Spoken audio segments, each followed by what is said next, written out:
Friends, తలపైన జుట్టున్న ప్రతి వ్యక్తికి ఏదో ఒక టైంలోని ఆ జుట్టు తెల్లగా అయిపోతుంది. ఓల్డ్ ఏజ్ వచ్చేసిన తర్వాత అలా జరిగితే జనరల్లీ ఎవరు పెద్దగా ఇబ్బంది పడరు. కానీ ఎర్లీ ఏజెస్లో అయితే ఏదో కొందరిని మినహా మిగతా వాళ్ళందరూ హెయిర్ డై వాడడం ఇష్టపడుతూ ఉంటారు. బట్ అన్ఫార్చునేట్లీ ఈ హెయిర్ డైస్ వాడడం వల్ల చాలామందికి cancer, especially urinary bladder cancer, asthma, kidney failure, liver పాడైపోతుంది, హార్ట్లో కంప్లైంట్స్, మసిల్స్, నర్వ్స్ ఇవన్నీ డ్యామేజ్ అవుతున్నాయని చెప్పేసి తుమ్ములు, కళ్ళు మంటలు, స్కిన్ పైన దద్దుర్లు, ఇలా చాలా రకాలైన కంప్లైంట్స్ వస్తున్నాయి అనేది కన్ఫర్మ్గా ప్రూవ్ అయింది. ఎస్పెషలీ ఎవరైతే రెగ్యులర్గా హెయిర్ డై వాడుతూ ఉంటారో, ఈవెన్ ఎవరైతే హెయిర్ డైని అప్లై చేస్తుంటారు చూసారా, బ్యూటీ సలూన్లోని హెయిర్ డ్రెస్సర్స్ వీళ్ళందరూ, వాళ్ళకు కూడా ఈ కంప్లైంట్స్ వస్తున్నాయి అని చెప్పి ప్రూవ్ అయింది. ఇలాంటి సమయంలోని మనం ఏ హెయిర్ డై వాడాలి, ఎలా వాడాలి, న్యాచురల్ ఆల్టర్నేటివ్స్ ఏమైనా ఉన్నాయా, వీటి గురించి తెలుసుకుంటే ఎప్పుడైనా హెల్ప్ అవుతుంది కదా. అందుకని ఈ వీడియో చేస్తున్నాం. ఫ్రెండ్స్, నా పేరు డాక్టర్ సురేష్ సోమయాజుల.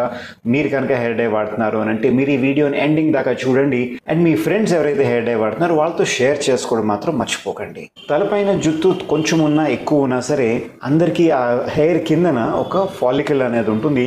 అక్కడ మెలనోసైట్స్ ఉంటాయి. అవి మెలనిన్ పిగ్మెంట్ని హెయిర్ లోపలికి పంపిస్తూ ఉంటాయి. దానివల్ల హెయిర్ అనేది బ్లాక్గా, బ్రౌన్గా కనబడుతూ ఉంటుంది. ఏ కారణం వల్ల అయినా సరే ఆ మెలనిన్ ప్రొడక్షన్ ఆపేసిన, తగ్గించేసిన హెయిర్ కలర్ అనేది మారిపోతూ ఉంటుంది. అన్నిటికంటే కామన్ ఫ్యాక్టర్ అనేది ఏజ్.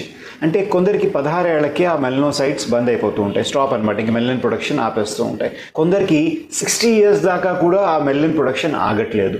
ఇది జెనెటిక్స్ మీద డిపెండ్ అయి ఉంటుంది. సో మీ ఫ్యామిలీలో ఎవరికైనా ఎర్లీగా హెయిర్ వైట్ అయిపోయింది అని అంటే మీకు కూడా అలాగా ప్రీమెచ్యూర్ గ్రేయింగ్ అయ్యే ఛాన్సెస్ బాగా ఎక్కువగా ఉంటాయి. సో ఈ జెనెటిక్ ఫ్యాక్టర్స్ని మనం పెద్దగా ఏమీ చేయలేము, కానీ మిగతా ఫ్యాక్టర్స్ ఉన్నాయి, అక్కడ కొంచెం హెల్ప్ చేయడానికి వీలవుతుంది. For example vitamin deficiency, B12, iron ఇలాంటివి ఏమైనా తక్కువ ఉన్నా సరే హెయిర్ వైట్నింగ్ ఫాస్ట్గా అయిపోతూ ఉంటుంది. స్ట్రెస్ అనమాట, అంటే ఫిజికల్ స్ట్రెస్ అవనండి, మెంటల్ స్ట్రెస్ అవనండి, దానివల్ల కూడా హెయిర్ వైట్నింగ్ ఫాస్ట్గా అయిపోతూ ఉంటుంది. సో ఇక్కడ ఫిజికల్ స్ట్రెస్ అంటే ఏంటో అర్థం కాదు చాలామందికి.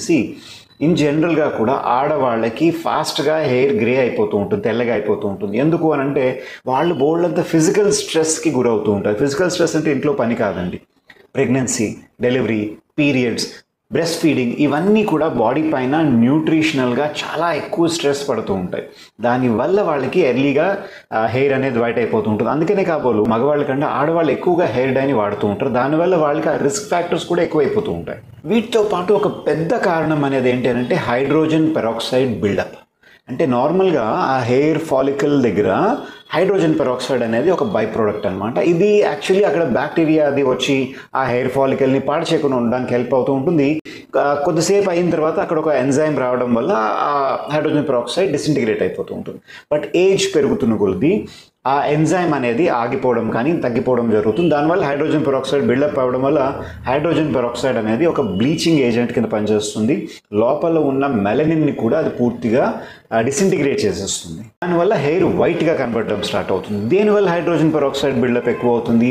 ఎక్కువగా అల్ట్రావైలెట్ రేడియేషన్స్కి ఎక్స్పోజ్ అయ్యారు అంటే ఎండ్లో తిరుగుతున్నారు అనుకోండి, క్యాప్ వేసుకోవాలి. క్యాప్ వేసుకుంటే అల్ట్రావైలెట్ రేస్ పడకుండా ఉంటాయి. దానివల్ల హెయిర్ కొంచెం ప్రొటెక్ట్ అవుతూ ఉంటుంది. లేదు, యాంటీ డాండ్రఫ్ షాంపూస్ చాలామంది ఎక్కువగా వాడుతూ ఉంటారు, ఎక్కువగా స్మోకింగ్ చేస్తారు, స్ట్రెస్, ఇవన్నీ కూడా దానికి ఒక ఫ్యాక్టరే. అండ్ దీంతోపాటు విచిత్రంగా హెయిర్ డై ఎక్కువ వాడడం వల్ల కూడా హైడ్రోజన్ పెరాక్సైడ్ పెరిగిపోతుంది. ఎందుకంటే చాలా మటుకు హెయిర్ డైస్లోని, ఎస్పెషలీ పర్మనెంట్ హెయిర్ డైస్లోని హైడ్రోజన్ పెరాక్సైడ్ ఒక major component. Hydrogen peroxide hair డైలు ఎందుకు వాడతారో తెలుసుకోవాలి అని అంటే అసలు హెయిర్ డై ఎలాంటివి ఉన్నాయి, ఎన్ని రకాలు ఉన్నాయి అనేది బేసిక్ అండర్స్టాండింగ్ తెలుసుకుందాం. నార్మల్గా హెయిర్ అనేది ఇదిగో ఇలాగా ఉన్నదనుకోండి, డిఫరెంట్ లేయర్స్లో ఉంటుందన్నమాట. క్యూటికల్, ఈ ఫోటోలో కూడా కనబడుతున్నారు చూసారా, అలాగా.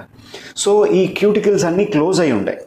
క్లోజ్ అయిన ఉన్నదానిపైనే పైనుంచి మనం ఒక కలర్ రాస్తున్నాం అనుకోండి, లోపలికి ఏం పంపించట్లేదు, పైనుంచి కలర్ రాస్తున్నాం అనుకోండి, అది టెంపరీ డై. అంటే ఇది ఏంటి ఉంటుంది, మీరు తలకి మెహందీ రాసుకున్నారనుకోండి, ఎన్ని రోజులు ఉంటుంది ఆ కలర్ అనేది, ఒక 4-5 వారాల తర్వాత అది మెల్లిగా ఫేడ్ అవుట్ అయిపోతూ ఉంటుంది.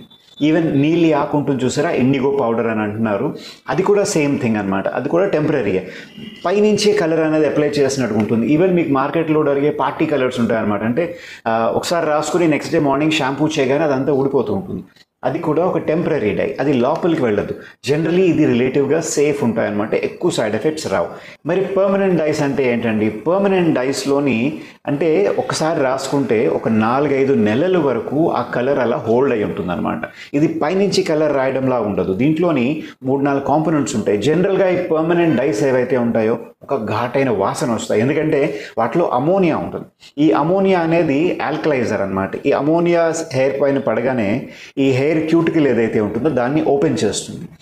దాని గురించి అమోనియా వాడతారు. అమోనియా లేకుండా మరి పర్మనెంట్ హెయిర్ డైస్ ఉంటాయా అంటే ఉన్నాయి, కానీ అవంత ఎఫెక్టివ్గా పనిచేయట్లేదు. దాంట్లోని ఆక్సిడైజర్స్ అండ్ ప్రికర్సర్స్ అని ఉంటాయి. ఈ ఆక్సిడైజర్ 99% కేసులోని హైడ్రోజన్ పెరాక్సైడే ఉంటుంది. ఇందాక చెప్పాం చూసారు, hydrogen peroxide, same hydrogen peroxide. ఈ ప్రికర్సర్స్లో ఎక్కువగా పీపీడీ అనమాట, అంటే ఫినైల్ ఎనిడయామైన్ లేదంటే పీటీడీ, ఇలా రకరకాల పేర్లతో ఉంటుందన్నమాట. అమైనోఫినాల్స్, ఇలా రకరకాల పేర్లతోని ఈ ప్రికర్సర్స్ అనేవి ఉంటాయి. సో ఈ ప్రికర్సర్ మాలిక్యూల్ అండ్ మనం ఇందాక చెప్పిన ఈ హైడ్రోజన్ పెరాక్సైడ్ మాలిక్యూల్ లోపలికి వెళ్ళిపోతాయి. క్యూటికల్స్ లోపలికి వెళ్ళి అక్కడ ఒక కెమికల్ కలర్ మాలిక్యూల్ అనేది తయారవుతుంది, అండ్ ఈ మాలిక్యూల్ కొంచెం పెద్దది ఉంటుంది. దాని తర్వాత మీరు హెయిర్ వాష్ చేస్తారు చూసారా, ఆ కలర్ అప్లై చేసిన తర్వాత వాష్ చేయగానే అమోనియా అంతా వాష్ అవుట్ అయిపోతుంది, ఆ క్యూటికల్ క్లోజ్ అయిపోతుంది. లోపల ఉండే హెయిర్ కలర్ మాలిక్యూల్ ఏదైతే ఉందో అది లోపలే ఉండిపోతుంది, బయటికి రావడానికి వీలు కాదు. అందుకనే పర్మనెంట్ కలర్ అనమాట. అంటే ఇది బయటికి రావడానికి బ్లడ్ లోపలికి అబ్జార్బ్ అయ్యి అక్కడి నుంచి కిడ్నీలోకి వెళ్ళి లేదంటే లివర్లోకి వెళ్ళి అక్కడి నుంచి ఫిల్టర్ అయ్యి బాడీలోంచి బయటికి వెళ్ళడం తప్ప వేరేగా వెళ్ళడం అంత ఈజీ కాదు. అందుకనే ఒక 5-6 నెలల వరకు ఒకసారి రాస్తే కలర్ ఉండిపోతుంది. సో ఏది సేఫ్ అని అడిగితే నేను టెంపరీ కలర్స్ సేఫ్ అని అంటాను. అందుకనే టెంపరీ కలర్స్ పైన మీరు చూడండి, మార్కెట్లో బోర్డు దొరుకుతూ ఉంటాయి. పేరు నేను చెప్పాను బికాజ్ ఇది ఒక స్పాన్సర్డ్ వీడియో అయితే డెఫినెట్లీ కాదు. So no hydrogen peroxide, no PPD, no ammonia, ఇలాంటి పేర్లు అన్నీ అడ్వర్టైజ్ చేసి పెడతారు. ఇది ఓకే, బట్ ఒక్కసారి ఇంగ్రీడియంట్స్ కూడా చదవండి, ఎందుకంటే డిఫరెంట్ పేర్లతో అప్పుడప్పుడు మన మోసం చేస్తూ ఉంటారు. అవి టెంపరీ కలర్స్. ఇది సేఫ్ ఎందుకు అని అంటే నెలకు ఒకసారి అప్లై చేసుకున్న సైడ్ ఎఫెక్ట్స్ రావట్లేదు, మీ కిడ్నీ, లివర్, బాడీ ఓవరాల్గా అన్ని సేఫ్గా ఉండడం, అది ఇంపార్టెంట్ కదా. సార్ ఇలాగ డబ్బాలు ప్యాకెట్స్ అవి కాకుండా న్యాచురల్గా ఏమైనా ఆప్షన్స్ ఉన్నాయా మనకు మనంగా చేసుకోవడానికి అని అంటే చాలామంది మెహందీ అని అంటారు. మెహందీతో ఒక ప్రాబ్లం ఏంటంటే ఆ జుట్టు అంతా ఆరెంజ్ కలర్లో వచ్చేస్తుంది, కొందరికి బ్రైట్ ఆరెంజ్ అనమాట, అదేదో ట్రాఫిక్ సిగ్నల్ కదులుతున్నట్టు కనబడుతూ ఉంటుంది, మనుషులు నడుస్తూ ఉంటాయి, చాలా మందికి నచ్చదు. So what you can do is, first మీరు లెటస్ సే పొద్దున్నే మీరు మెహందీ అప్లై చేయండి. మెహందీ అప్లై చేసిన తర్వాత హెయిర్ వాష్ చేసేయండి, షాంపూ అది లేకుండా. ఆ హెయిర్ అంతా డ్రై అయిపోయిన తర్వాత మధ్యాహ్నం నీలి ఆకు ఉంటుంది చూసారా, ఇండిగో పౌడర్, ఇది మీకు మార్కెట్లో కూడా దొరుకుతుంది, లేదంటే బయట మనకు చూసారా ఈ ఫోటోలో మొక్క కనబడుతున్నదా, దీని ఆకులు అనమాట. జాగ్రత్తగా ఒక ప్రాసెస్లో తయారు చేసుకుని దాని పౌడర్ని మళ్ళీ మీరు మెహందీ లాగే అప్లై చేసుకుని కొంతసేపు ఉంచి దాని తర్వాత వాష్ అవుట్ చేసేయండి. ఇది అప్లై చేసిన తర్వాత మీకు ఏంటవుతుందంటే ఆరెంజ్ షేడ్ రాకుండా డార్క్ బ్రౌన్, కానీ మళ్ళీ ఫ్రీక్వెంట్గా 15 రోజులకు ఒకసారి నీలాకి అప్లై చేస్తూ ఉంటే జనరల్గా మీకు ఒక dark brown to light black colour shade అనేది వచ్చేస్తుంది, చూడడానికి ఇబ్బందికరంగా ఉండదు. కానీ ఇక్కడ చాలామంది మరొక ప్రాబ్లం చెప్తూ ఉంటారు, సార్ నేను మెహందీ పెట్టుకున్నా, నీలి ఆకు పెట్టుకున్నా, ఈవెన్ పర్మనెంట్ కలర్ పెట్టుకున్నా సరే మిగతా వాళ్ళకి ఒక 5-6 నెలల వరకు ఉంటే నాకు ఒక 1-2 నెలల్లోనే ఈ కలర్ అంతా ఫేడ్ అవుట్ అయిపోతుంది సార్, మళ్ళీ అప్లై చేయవలసి వస్తున్నారు సార్, అలా ఎందుకు అని అడుగుతారు. కలర్ మీ హెయిర్ పైన ఎంతవరకు ఉంటుంది అనేది ఈ క్యూటికల్స్ పైన ఉంటుంది. మీ హెయిర్ పొరాసిటీ టెస్ట్ చేస్తే మనకు తెలిసిపోతుంది. ఏం లేదండి, ఒకరోజు హెడ్ బాత్ చేసిన తర్వాత ఒక హెయిర్ స్ట్రాండ్ ఏదైనా సరే తీసుకుని పక్కన పెట్టి బాగా ఎండిపోయిన తర్వాత ఒక గ్లాస్ ఆఫ్ వాటర్లో ఆ హెయిర్ని వేసేయండి. అది అలా పైన తేలుతున్నది అనుకోండి 5 నిమిషాల తర్వాత కూడాను, అంటే మీది లో పొరాసిటీ హెయిర్ అని అర్థం. అంటే ఇవన్నీ క్లోజ్ అయి ఉన్నాయన్నమాట క్యూటికల్స్, లోపలికి వాటర్ వెళ్ళట్లేదు. సో లోపలికి వాటర్ వెళ్ళకపోవడమే కాదు, మీరు కలర్ కూడా ఈజీగా వెళ్ళదు అని అర్థం చేసుకోవాలి. మీరు మెహందీ రాసినా ఏం రాసినా సరే లోపలికి వెళ్ళదు అనమాట. మీరు అమోనియా ఏదైతే ఆల్కలైజర్ ఉందో పర్మనెంట్ హెయిర్ కలర్లోని, అది మిగతా వాళ్ళకి ఓపెన్ చేసినంత వైడ్గా ఈ లో పొరాసిటీ హెయిర్ ఉన్న వాళ్ళకి ఓపెన్ చెయ్యలేదు అని అర్థం అనమాట. సో వీళ్ళకి కలర్ అంత వేరంగా అవ్వదు, ఎక్కువసేపు ఉంచాలి. అండ్ వెంటనే హెడ్ బాత్ అనేది అంటే షాంపూ చేయకుండా ఉండాలి, అండ్ స్ట్రాంగ్ షాంపూ వాడకుండా ఉండడం అవసరం వీళ్ళకి. అలా కాదండి, నేను ఆ హెయిర్ని వేయగానే వెంటనే చాలా తక్కువ టైంలోనే 1-2 మినిట్స్లోనే అది కిందకి వెళ్ళిపోయిందండి, వాళ్ళకి పొరాసిటీ ఎక్కువ ఉంది అని అర్థం. అంటే క్యూటికల్స్ కొంచెం ఓపెన్గా ఉంటున్నాయి, వాటర్ని ఈజీగా అబ్జార్బ్ చేసుకుంటుంది, బరువు ఎక్కిపోతుంది, కిందకి వెళ్ళిపోతుంది అనమాట ఆ హెయిర్ అనేది. సో హై పొరాసిటీ ఉన్న వాళ్ళకి ఇందాక మనం చెప్పుకున్న ప్రాబ్లం అనమాట, వాళ్ళకి మెహందీ అయినా సరే లేదంటే పర్మనెంట్ హెయిర్ కలర్ అయినా సరే ఎక్కువసేపు ఉండదు. యాక్చువల్లీ హెయిర్ కలర్ పెట్టిన తర్వాత వెంటనే డార్క్ అయిపోతుంది, కానీ 2-3 వాషెస్ అనమాట షాంపూ చేయగానే కలర్ చాలా ఈజీగా బయటికి వెళ్ళిపోవడం వల్ల వాళ్ళకి ఆ కలర్ ఇంటెన్సిటీ అనేది తగ్గిపోయి ఫేడ్ అయిపోతూ ఉంటుంది. మళ్ళీ ఫ్రీక్వెంట్గా అప్లై చేయవలసిన అవసరం ఉంది.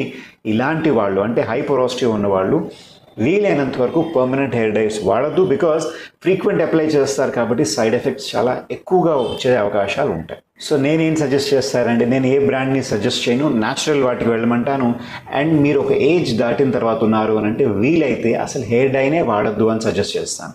ఈ టాపిక్ పైన మీకు ఏదైనా డౌట్ ఉన్నది అని అంటే కింద కమెంట్ సెక్షన్లో పెట్టండి. నాకు వీలైనప్పుడు గ్యారంటీగా ఆన్సర్ చేస్తాను. అండ్ మీకు కనుక ఈ వీడియో నచ్చినట్టుగా అయితే ఈ వీడియో లింక్ని మీ వాట్సాప్ స్టేటస్లో పెట్టుకోగలిగితే మీ ఫ్రెండ్స్కి కూడా మీరు హెల్ప్ చేసిన వారు అవుతారు. నా పేరు డాక్టర్ సురేష్ సోమయాజుల. సర్వే జన సుఖినో భవంతు.